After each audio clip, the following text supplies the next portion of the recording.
যে কোরআনের ব্যাখ্যা করলো নিজের পক্ষ থেকে এবং ব্যাখ্যাটা হয়েও গেল, নিজের পক্ষ থেকে কোরআনের ব্যাখ্যা করলো এবং ব্যাখ্যাটা কি ভুল হইল না সঠিক হইল? সঠিক হয়ে গেছে। নবীজি ওই সঠিকলার উপরে ব্যাখ্যা লাগাচ্ছেন। ফাকাদ আখতা, তোমার এই পদক্ষেপটা, এই কাজটা ভয়ঙ্কর অন্যায়, অনেক বড় ভুল হইল। ব্যাঠিক ব্যাখ্যাকে বললেন না সঠিক ব্যাখ্যাকে? যে নিজের থেকে কোরআনের ব্যাখ্যা করলো এবং সেই ব্যাখ্যাটা সঠিক হইল, নবীজি বললেন তুমি ভয়ঙ্কর অপরাধ করলা। কে বলছে তোমাকে কোরআনে নিজের থেকে জবান খোলার জন্য? কোরআন নাজিল হইল নবীজির উপর। জিবরিল আমিন এসে বললেন ইকরা। নবীজি কি বললেন? মা আনা বিকারিইন, মুঝসে পড়া নেহি যাতা। যিনি মুঝসে পড়া নেহি যাতা এটা বলতে পারেন, মা আনা বিকারিইন যিনি বলতে পারেন, তাহলে ইকরা ওটা শুনে বললেই হয়। জিবরিল বলতেছেন ইকরা, আপনি বলবেন ইকরা, কিন্তু ইকরা না বলে নবী বলেন মা আনা বিকারিইন। জিবরিল তোমার কথা তো আমার মুখে আসে না। জিবরিল আমিন নবীজিকে বলেন ইকরা, নবীজি তাকে বললেন মা আনা বিকারিইন, যে আমি কথা বলতে পারি, আমার আরবিটা আসে, কিন্তু তুমি যে শব্দটা বলো ওটা তো আমার মুখে আসছে না। জিবরিল আমিন নবীজিকে একে একে 3 বার চেপে ধরলেন। আল্লাহ পাকের পক্ষ থেকে বিশেষ এক পাওয়ার নবীজির কাছে সাপ্লাই করলে নবীজির পবিত্র জবানে কোরআন উচ্চারণ হওয়া শুরু হয়ে গেল। কি ব্যাপার? আগে তিনি পারলেন না, বললেন আগে যে মা আনা বিকারিইন এটা হলো আরব দেশের আরবি, ইকরা কোনো সৌদি আরবের আরবি না, এটা লৌহে মাহফুজ থেকে আসা কোরআন। পৃথিবীর কোনো ভাষায় কোরআনকে উচ্চারণ করা জায়েজ নেই, আরবিতেও জায়েজ নেই। শুনছেন? আরবিতেও কোরআন উচ্চারণ করা কি নাই? জায়েজ। কেন? আরব দেশের আরবি বহু রকম। আমাদের দেশে নোয়াখালী আছে না, সিলেট আছে না, চট্টগ্রাম আছে না, তা আরব দেশে এরকম নোয়াখালী, সিলেট, চট্টগ্রাম আছে না, কক্সবাজার, টেকনাফ আছে না, ওইভাবে কোরআন শরীফ পড়তে পারবে? আরবিতেও কোরআন শরীফ পড়া কি নাই? জায়েজ নাই। এই জন্যই তো কোরআন শরীফের নাম হলো কি? তেলাওয়াত। কোরআন শরীফ কি করতে হয়? তেলাওয়াত শব্দের মধ্যে আছে যে শুধু পড়া না, হুবহু নকল করে পড়া। যেভাবে তোমার উস্তাদজি পড়াইছেন, যেভাবে উস্তাদের উস্তাদ পড়াইছেন, যেভাবে সাহাবাই কেরাম পড়াইছেন, যেভাবে নবীজি পড়াইছেন, যেভাবে জিবরিল পড়াইছেন, যেভাবে আল্লাহ পড়াইছেন, সেই উচ্চারণ সহ পড়বা। ওটার নাম তেলাওয়াত। তোমার মন মতো পড়লে তো হবে না। একবার হজের সফরে এক ড্রাইভারের সঙ্গে কথা হইলো, সে কোনো একটা জায়গায় থাকবে, তার নাম্বার আমরা নিয়ে গেলাম। কি যে আরবি বলে জালেম, বহু চেষ্টা করলাম, দাওরা পর্যন্ত মাদ্রাসায় পড়ে তার আরবি বুঝলাম না, গাড়িও আর বের করতে পারলাম না। আনা ইনদাল মুগাফ, আনা ইনদাল মুগাফ, মুগাফ মুগাফ কি? জালেমের জালেম। পরে আমি জানতে পারলাম মাওকিফ, ওয়াকাফা ইয়াকিফু, মাওকিফ যায় উকুফ, টার্মিনাল। কোথায় রইল মাওকিফ, কোথায় হলো কি মুগাফ? হুয়া ইয়াকুলু, হুয়া ইয়াগুল। যারা জানেন মোটামুটি ইয়াগুল, ইয়াগুলু, তো ইয়াগুলু কফরে গ বলে, এটা কি কোরআনে জায়েজ আছে? জিদ্দা না, জিদ্দা না, গিদ্দা। জিদ্দারে কি বলে? গিদ্দা। ভাবলাম এটা মূর্খ লোকের কাজ।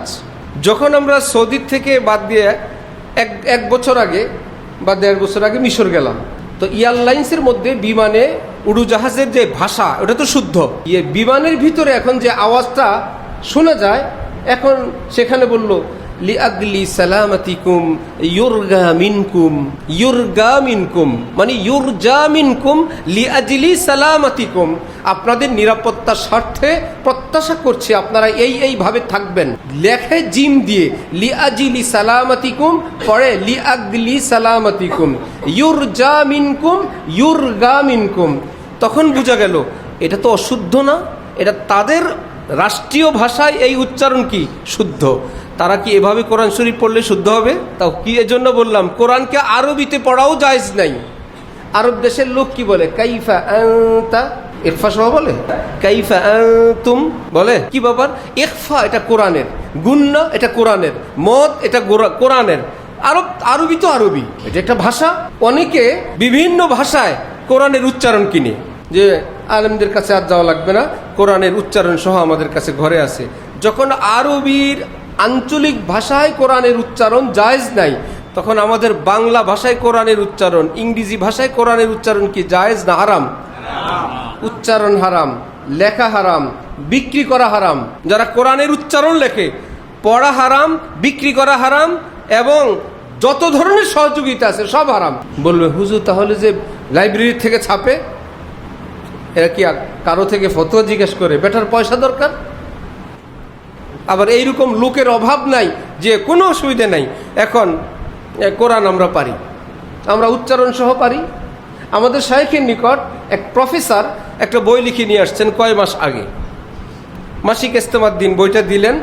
এই লেখা কালবে সালিম, বাংলায় লেখা কি কালবে সালিম, আবার নিচে লেখা পরিশুদ্ধ আত্মা।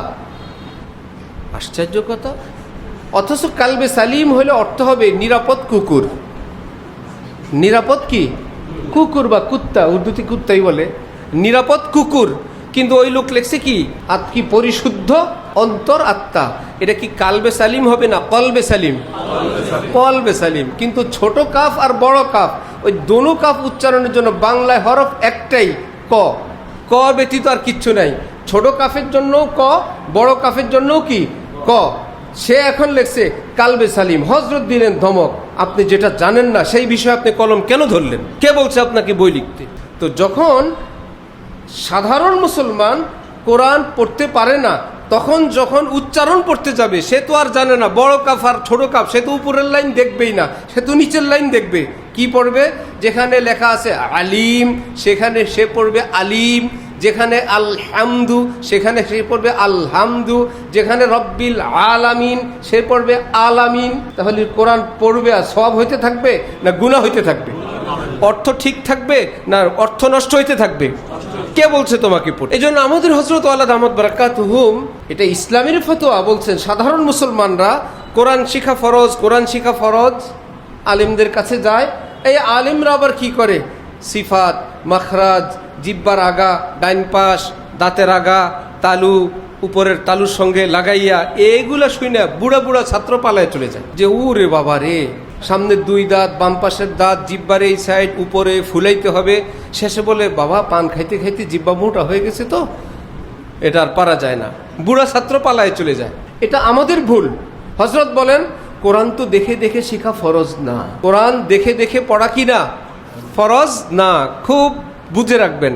এবং আলিফ বা তা সা চিনে চিনে পড়া ফরজ না।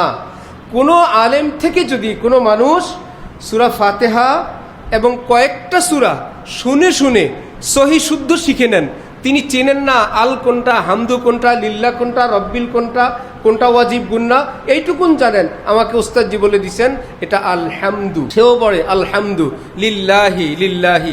সারা জীবন পড়তে রাব্বিল, উস্তাদ বলে দিছে রব্বিল। তা আগে বলতো আলামিন, উস্তাদজি তাকে শিখাই দিয়েছেন কি আলামিন। এভাবে যদি সহি শুদ্ধ কোরআনটুকুন শিখাই দিল, নিজে কিন্তু দেখে দেখে চিনবেও না, বুঝবেও না, কিন্তু পারে আলহামদুলিল্লাহি রব্বিল আলামিন। এভাবে সূরা ফাতিহা এবং কয়েকখান সূরা দিয়ে সে নামাজ পড়ে, এটাই তেলাওয়াত করে, এটাই সওয়াব রেসানি করে, এই তার পুঁজি। কিয়ামতের মাঠে সহি শুদ্ধ কোরআন তেলাওয়াত ওয়ালাদের সঙ্গে আল্লাহ তাকে উঠাই দিবেন।